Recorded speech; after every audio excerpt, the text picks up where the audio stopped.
Secretary of State John Kerry says the U.S. has become more secure under President Obama.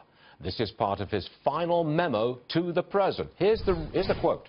The United States is more secure, more respected, more engaged in the world. President Obama laid a stronger foundation for American leadership in the world. New York Republican Congressman Peter King is here. He sits on the House Intelligence Committee. Congressman, always a pleasure. Welcome to the program, Thank you, sir. Very welcome. You heard what Secretary of State Kerry said about being secure and recognized and all the rest of it. What's your response to that? I would say John Kerry is being delusional. I mean, you just look at the world today compared to what it was in 2008. Iraq was stable.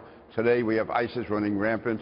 We have fighting going on from Mosul. We have ISIS that was created during the time of President Obama.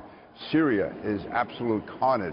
And then you have Russia, which was out of the Middle East for 40 years, suddenly not only back in the Middle East at the invitation of President Obama when he wouldn't enforce the red line in Syria, but becoming a dominant force there, which would ally Syria, Iran, Russia, put more pressure on the Turks.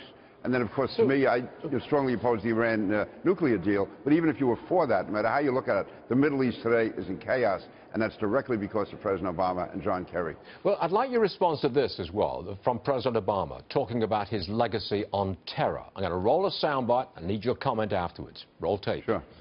No foreign terrorist organization has successfully planned and executed an attack on our homeland these past 8 years.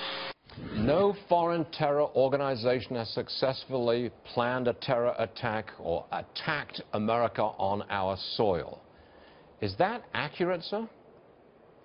No, because President Obama is misunderstanding the new type of terror of the last 5 years, where you have ISIS inspiring people, you have al-Qaeda inspiring people, the use of the internet. So we had Major Hassan, we had San Bernardino, we had Orlando, we had the Boston Marathon bombing, all of whom were either inspired, if not directed, certainly inspired by ISIS, responding to, certainly all inspired one way or the other, including attacks that were carried out after messages coming from ISIS. And also we had down in Garland, Texas, where there certainly appears to be a foreign connection. But the new type of warfare is that they don't have to have their fingerprints on it.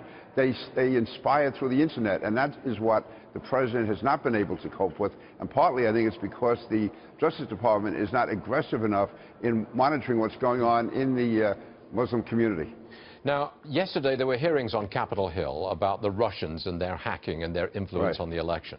What emerged, what I heard was, they did not change any votes. They did not hack into the computers which do the votes. But they may have had influence on the outcome of the election by virtue of hacking the DNC. Your response to that? Yeah, I do believe the Russians hacked the DNC, but as far as influencing the election, first of all, as you know, there was no interference with the voting machines at all, but everything impacts the election. So did the illegal release of Donald Trump's tax returns.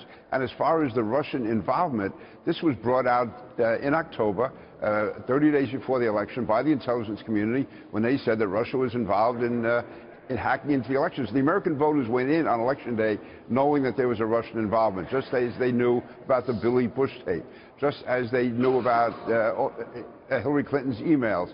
All of that was out there, and I see no evidence at all that it affected the election in any way. The American people voted on issues to stop the Obama administration legacy, to fight stronger fight against terrorism, and to look out for working men and women. That's what swung this election. So this is, and also the intelligence community is in no position to determine what influenced the election. I mean, every American forecaster in this country on Election Day said that Donald Trump was going to lose.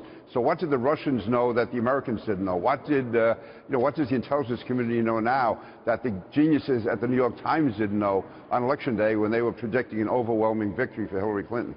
Congressman, we like it when you get straight to the point, and in 3.5 minutes you just delivered a triple slam. Come back soon, please. Congressman Peter King. We'll see you soon. Thank you, sir. Have a nice weekend. Thank you, sir.